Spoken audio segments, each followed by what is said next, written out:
Hello everyone. In today's lecture, we are going to discuss about systemic autoimmune diseases. In this type of diseases, the immune response is not directed to a target antigen unique to a single organ or gland. Rather, it is directed to any different organ, tissue, and cell of the immune system. In the previous lecture, we have already discussed about the organ-specific autoimmune diseases, and in today's lecture, we are going to discuss in detail about the systemic autoimmune diseases. Systemic autoimmune डिसीजमध्ये होतं काय की immune system एका ठराविक targeted अँटीजनला किंवा ठराविक ऑर्गनला किंवा ग्लँडला target न करता अशा अँटीजनच्या अगेन्स्ट इम्यून रिस्पॉन्स जनरेट करते किंवा बॉडीमधल्या वेगवेगळ्या अँटीजनच्या अगेन्स्ट इम्यून रिस्पॉन्स डेव्हलप करते की ज्याच्यामुळे बॉडीमधल्या वेगवेगळ्या सिस्टीम वेगवेगळे ऑर्गन त्याने अफेक्ट होतात आणि अशा सगळ्या ऑटोइम्यून डिसीजला आपण सिस्टेमिक ऑटोइम्यून डिसीजेस म्हणतो. We are going to discuss about the two examples of the systemic autoimmune diseases. One is systemic lupus erythematosus and second is multiple sclerosis. आपण इथे दोन एक्झाम्पल बघणार आहे. पहिलं त्याला आपण म्हटलं सिस्टेमिक ल्युपस इरिथमॅटोसस आणि दुसरं एक्झाम्पल आहे मल्टिपल स्क्लेरोसिस. फर्स्ट जे एक्झाम्पल आहे systemic lupus erythematosus. So in the affected individual, usually we observe the autoantibodies directed against a vast array of tissue antigen. म्हणजे सिस्टेमिक ल्युपस इरिथमॅटोससमध्ये पेशंटमध्ये ऑटो अँटीबॉडीज तयार होतात against different type of antigens like against DNA, histone, RBCs, then platelets, leukocytes, clotting factors, and due to the interaction of the antigen and antibody, systemic लुपसमध्ये आपण वेगवेगळे antigen DNA, histone, RBC, platelet, leukocyte ह्याच्या against पेशंटमध्ये antibodies तयार होतात. When such antibodies bind with the antigen, that antigen antibody complexes induces the different mechanism of immune system. आपल्याला माहिती आहे जेव्हा अँटीजन अँटीबॉडी कॉम्प्लेक्स तयार होईल तो अँटीजन अँटीबॉडी कॉम्प्लेक्स जिथं जिथं डिपॉझिट होईल तिथे तिथे तो इम्यून सिस्टीमचे वेगवेगळे मेकॅनिझम ॲक्टिवेट करतो. त्यातल्या त्यात mainly auto antibodies specific for the RBCs and platelets Wien binds with the RBC and platelets, म्हणजे RBC आणि प्लेटलेट्सच्या अगेन्स्ट तयार झालेल्या ज्या ऑटो अँटीबॉडीज आहेत त्या जाऊन जेव्हा RBCs आणि प्लेटलेट्सला बाइंड होतील किंवा ल्युकोसाइट्सला बाइंड होतील, so binding of this antibodies with the respective antigen they activate the complement system. आणि कॉम्प्लिमेंट सिस्टीम ॲक्टिवेट झाल्यामुळे काय होईल, it leads to the complement mediated lysis of RBCs, WBCs and platelets. आणि त्याचा रिझल्ट काय होतो, it results in to the hemolytic anaemia. RBCs rupture झाल्यामुळे hemolytic anaemia होईल. Due to the decrease number of platelets we observe the condition commonly non as a thrombocytopenia. म्हणजे RBCs आणि WBCs आणि प्लेटलेट्सच्या against antibodies तयार झाल्यामुळे complement system activate झाल्यामुळे कोणत्या कोणत्या कंडिशन ॲक्टिवेट होऊ शकतात किंवा जे सिम्पटम्स आपल्याला दिसतात त्यात मेन सिम्पटम आहे आपण म्हटलं त्याला hemolytic anaemia and thrombocytopenia. Thrombocytopenia means decrease in the platelet number. So these are the common symptoms which are observed in case of a systemic lupus erythematosus. आता हे झालं एका अँटीजनबद्दल. In case of systemic lupus erythematosus we also observe the antibodies against the DNA and histone protein. आपल्याला माहिती आहे प्रत्येक सेलमध्ये काय जो DNA आणि त्या DNAमध्ये प्रेझेंट असलेला जो काही हिस्टोन प्रोटीन आहे, so when such antibodies bind with the DNA and histone protein, they causes the tissue damage. And this DNA and DNA antibody complex when get deposited on different body organ, this deposition of antigen antibody complex activate, or this deposition of antigen antibody complex activate the different component of the immune system and damages the different organ. आपण काय म्हणतोय बघा की इथे antibodies कोणाच्या against तयार झाल्या आहेत, DNA आणि हिस्टोन प्रोटीन्सच्या अगेन्स्ट. जेव्हा DNA आणि हिस्टोन प्रोटीन एकमेकांना बाइंड होतील, DNA आणि हिस्टोन प्रोटीन त्यांच्या अगेन्स्ट तयार झालेल्या अँटीबॉडीजला बाइंड होतील आणि हे अँटीजन अँटीबॉडी कॉम्प्लेक्स जिथे जिथे जाऊन डिपॉझिट होतील तिथं ऑटो इम्यून डिसीजेस किंवा आपण म्हणूयात त्या रिजनला इम्यून सिस्टीम ॲक्टिवेट झाल्यामुळे वेगवेगळे ऑर्गन आपल्याला अफेक्ट झालेले दिसतील. For example, if this antigen antibody complex get deposited on arterial wall, आर्टरीजच्या वॉलवर जाऊन जर हा अँटीजन अँटीबॉडी कॉम्प्लेक्स डिपॉझिट झाला किंवा ब्लड वेसल्सच्या वॉलवर जाऊन हा डिपॉझिट झाला, तर it causes the vasculitis, that is inflammation of the blood vessel. समजा हाच अँटीजन अँटीबॉडी कॉम्प्लेक्स जाऊन सिनोवियल कॅव्हिटीमध्ये डिपॉझिट झाला, आपण म्हणूयात की म्हणजे जिथे जॉईंट्स आहेत त्या कॅव्हिटीमध्ये जाऊन जर डिपॉझिट झाला, so it activate the different cells of the immune system and we observe the inflammation of the joint, ज्याला आपण म्हणतो आर्थरायटिस. सो ज्या रिजनला जाऊन हे डिपॉझिट होईल तिथं आपल्याला ते ऑर्गन आपल्याला अफेक्ट झालेले दिसतील. For example, if this antigen antibody complex get deposited on the glomeruli, then we observe the glomeruli nephritis. Glomeruli और ग्लोमेरुलाई नेफ्रायटिस, इन्फ्लमेशन ऑफ किडनीच्या तिथे आपण म्हणूया की मग अफेक्टेड ऑर्गन काय असेल, किडनी असेल. म्हणजे एकच अँटीबॉडी आहे कोणाच्या अगेन्स्ट, DNA आणि हिस्टोन प्रोटीनच्या अगेन्स्ट, मात्र त्याच्यामुळे कोणते ऑर्गन अफेक्ट होतील, ब्लड वेसल वॉल अफेक्ट होतील, किडनी अफेक्ट होईल किंवा वी ऑब्झर्व द आर्थरायटिस, म्हणजे वेगवेगळे सिम्पटम्स आपल्याला दिसतील.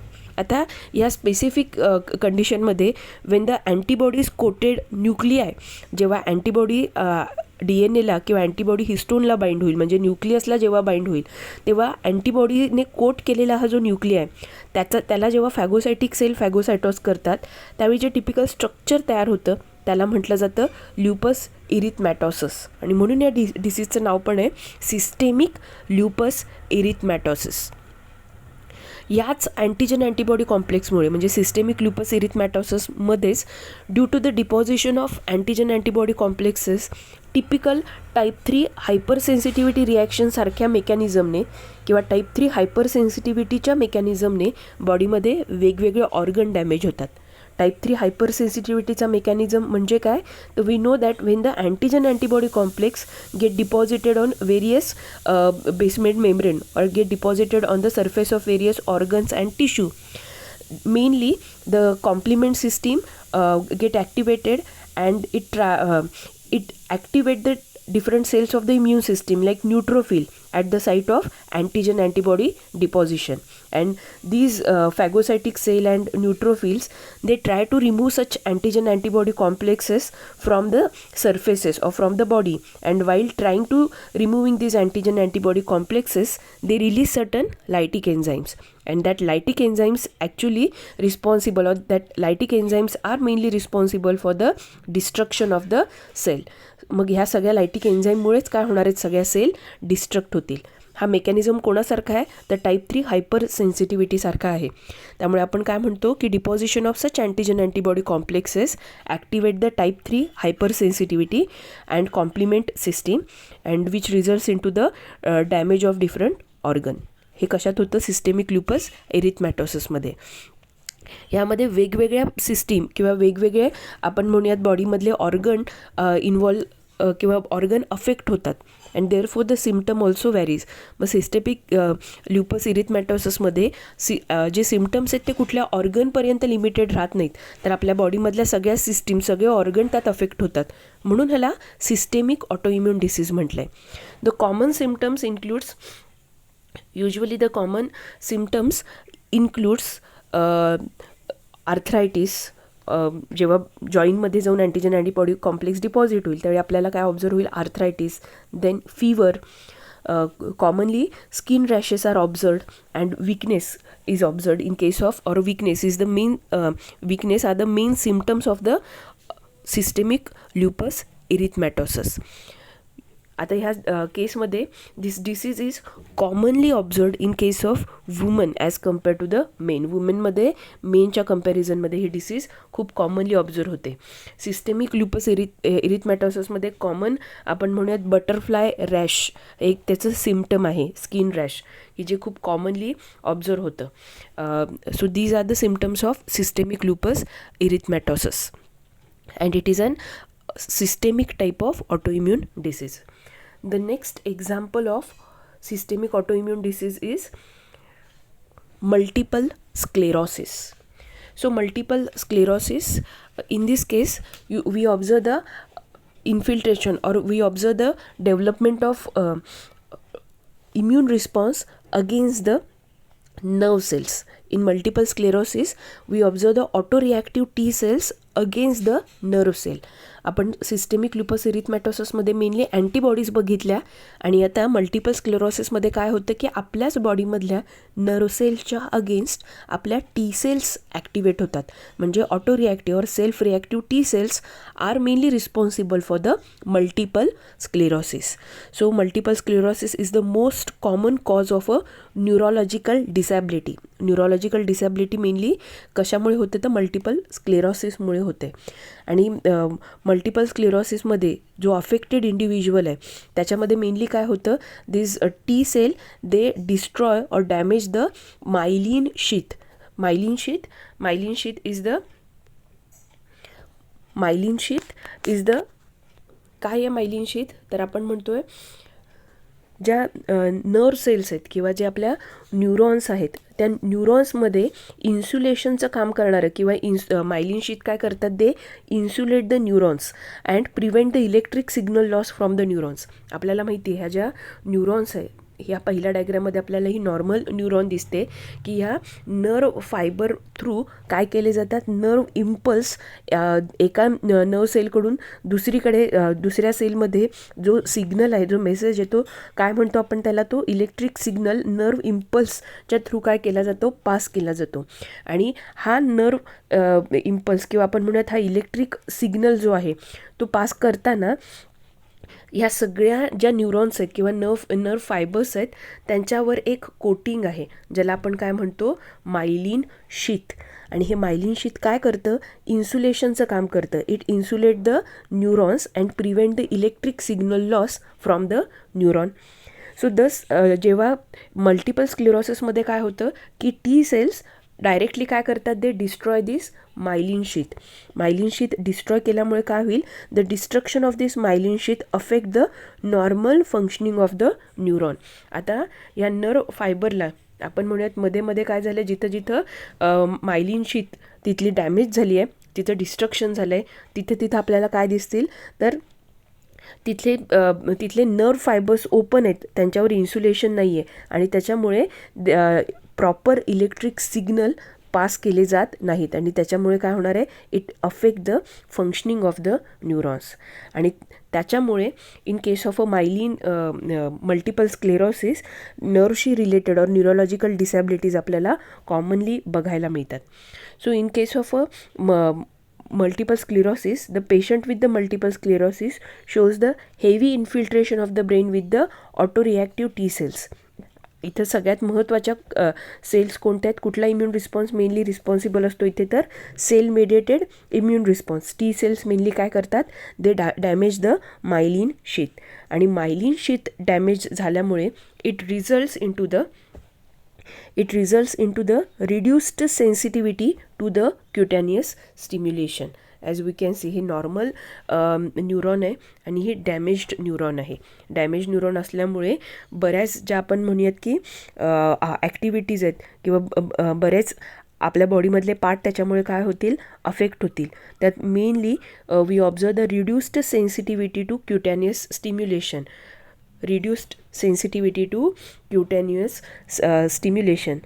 Then we observe the paralysis or loss of vision in a severe condition. म्हणजे एकतर बॅलन्स इंडिव्हिज्युअलला मेंटेन करता येत नाही. Then we observe the paralytic condition और sometime the patient may loss the vision in a severe condition. म्हणजे जिथं आपण म्हणूयात सेंट्रल अँड पेरिफेरल नर्वस सिस्टीमचे जे काही सगळे फंक्शन्स आहेत ते फंक्शन काय होतात, अफेक्ट होतात due to the damage of the myelin sheath. So all these are the symptoms of multiple sclerosis and it is an example of systemic autoimmune disease. The next example of systemic autoimmune disease is rheumatoid arthritis. So rheumatoid arthritis, it is an autoimmune disease or a condition commonly observed in a female or commonly observed in a old woman. So old women, in affected individuals we observe the rheumatoid factor. आता काय आहे हा rheumatoid factor? तर rheumatoid factor is the IgM class of antibodies which are directed against the IgG class of antibodies. आता आपल्याला माहिती आहे आपल्या सर्क्युलेशनमध्ये सिरममध्ये काय प्रेझेंट असतात? अँटीबॉडीज प्रेझेंट आहेत. त्यातल्या IgG क्लास ऑफ अँटीबॉडीजच्या अगेन्स्ट जेव्हा काय तयार होतात? अँटीबॉडीज तयार होतात. कुठल्या क्लासच्या? IgM क्लासच्या अँटीबॉडीज तयार होतात. त्यांना आपण म्हणतो rheumatoid factor. IgM class of antibodies are rheumatoid factor. कोणाच्या अगेन्स्ट तयार झाल्यात त्या? तर IgG क्लास ऑफ अँटीबॉडीजच्या अगेन्स्ट तयार झालेल्या आहेत. So rheumatoid factor that is IgM class of antibodies that is the antibodies against the IgG class of antibodies ज्या तयार होतील त्या काय करतात? When this rheumatoid factor binds with the CH2 domain of the IgG antibodies. जेव्हा IgM क्लासच्या या antibodies किंवा रुमॅटेड फॅक्टर ज्याला आपण म्हणतो हा कशाला जाऊन बाइंड होतो? तर IgG क्लासच्या अँटीबॉडीजला जेव्हा जाऊन बाइंड होतो त्यावेळी अँटीजन अँटीबॉडी कॉम्प्लेक्स तयार होणार आहे. रुमॅटेड फॅक्टरमध्ये होतं काय आपण म्हटलं तर आपल्या सर्क्युलेशनमध्ये प्रेझेंट असलेल्या ज्या IgG क्लासच्या अँटीबॉडीज आहेत त्याच्या अगेन्स्ट रुमॅटेड फॅक्टर तयार होतो. मग रुमॅटेड फॅक्टर म्हणजे काय आहे? तर आपण म्हणूयात रुमॅटेड फॅक्टर म्हणजे IgM क्लासच्या अँटीबॉडीज आहेत ज्या कोणाच्या अगेन्स्ट तयार झाल्यात? आपल्याच सर्क्युलेशनमधल्या IgG क्लास अँटीबॉडीच्या अगेन्स्ट तयार झाल्यात. मग जेव्हा ह्याला आपण ज्याला म्हटलं rheumatoid factor. So when rheumatoid factor bind with the IgG class of antibody जो तयार होणारा अँटीजन अँटीबॉडी कॉम्प्लेक्स आहे it get deposited at various places. जिथं जिथं हा अँटीजन अँटीबॉडी कॉम्प्लेक्स जाऊन डिपॉझिट होईल आणि मेनली कुठं डिपॉझिट होतो तर mainly this antigen antibody complex get deposited at synovial cavity किंवा ज्याला आपण म्हणतो जॉईंटलाच्या तिथे जाऊन काय होणार आहे? हा जेव्हा डिपॉझिट होतो त्यावेळी काय करणार आहे? इट कॉजेस द आपण म्हणतो जेव्हा जेव्हा हा अँटीजन अँटीबॉडी कॉम्प्लेक्स मेनली जाऊन कुठं डिपॉझिट होईल? सिनोवियल कॅव्हिटीमध्ये जाऊन जेव्हा डिपॉझिट होईल that antigen antibody complex induces the type 3 hyper sensitivity reaction. आता टाईप 3 हायपर सेन्सिटिव्हिटी रिॲक्शनमध्ये माहिती आहे आपल्याला काय होतं की अँटीजन अँटीबॉडी कॉम्प्लेक्स कॉम्प्लिमेंट सिस्टीमला ॲक्टिवेट करतो आणि कॉम्प्लिमेंट सिस्टीममधले जे मेडिएटर्स आहेत ते न्यूट्रोफिल्सला काय करतात? त्या साईडला अट्रॅक्ट करतात आणि त्याच्यामुळे काय होतं? It leads to the damage of the synovial cavity आणि त्यामुळे आपल्याला काय दिसतं? Infiltration of the synovial cavity with the different cells of the immune system mainly neutrophil and damage of the cartilage. या कार्टिलेजचं डॅमेज होतं कशामुळे? Due to the lytic enzymes released by the neutrophils. मग या सगळ्याचा रिझल्ट काय होणार आहे की न्यूट्रोफिल्स येऊन तिथं ॲक्युमुलेट झाल्यात, त्यांनी तिथल्या कार्टिलेजला डॅमेज केलं आहे. या सगळ्यामुळे होतं काय? हे सगळं चाललं आहे कुठं? सिनोवियल कॅव्हिटीमध्ये. सिनोवियल कॅव्हिटी दोन जॉईंटमध्ये आपण म्हणूयात दोन बोन्स एकमेकांना जिथं जॉईंट होतात ती जी कॅव्हिटी आहे त्याला आपण म्हटलं आहे synovial cavity. So it results in to the arthritis ज्याच्यामुळे काय होतं? इन्फ्लमेशन ऑफ जॉईंट आपल्याला दिसतं. म्हणजे जॉईंट स्वेल झालेले दिसतील, डॅमेज झालेले दिसतील आणि त्याला आपण काय म्हणणार आहे? Inflammation of joint. आणि इन्फ्लमेशन ऑफ जॉईंटलाच आपण काय म्हणतो? आर्थरायटिस. सो रुमॅटेड फॅक्टरमुळे जे आपण म्हणूयात की झालेलं हे आर्थरायटिस आहे त्याला आपण म्हणतो rheumatoid arthritis. So rheumatoid arthritis is an example of auto immune diseases. ती पण कुठली? Systemic auto immune disease. ह्यात कोणाच्या अगेन्स्ट इम्यून रिस्पॉन्स तयार झाला आहे?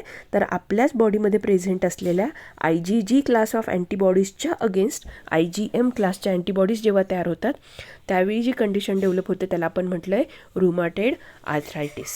सो रुमॅटेड आर्थरायटिसमध्ये आपण क्लिअरली इथे बघू शकतो की जिथं जिथं जॉईंट्स आहेत त्या जॉईंट्सचं आपल्याला काय दिसतं? इन्फ्लमेशन झालेलं दिसतं किंवा आपल्याला स्वेलिंग झालेलं दिसतं आणि खूप सिव्हिअर कंडिशनमध्ये युजली हे जे कार्टिलेज आहे किंवा बोन्स आहे त्याचं जेव्हा डिस्ट्रक्शन होतं त्यामुळे त्याचा शेपही बदलतो आणि we commonly observe the condition ज्याला आपण म्हणतो arthritis.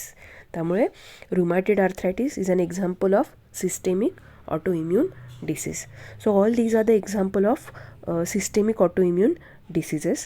In the next lecture we will discuss about the mechanism of autoimmunity.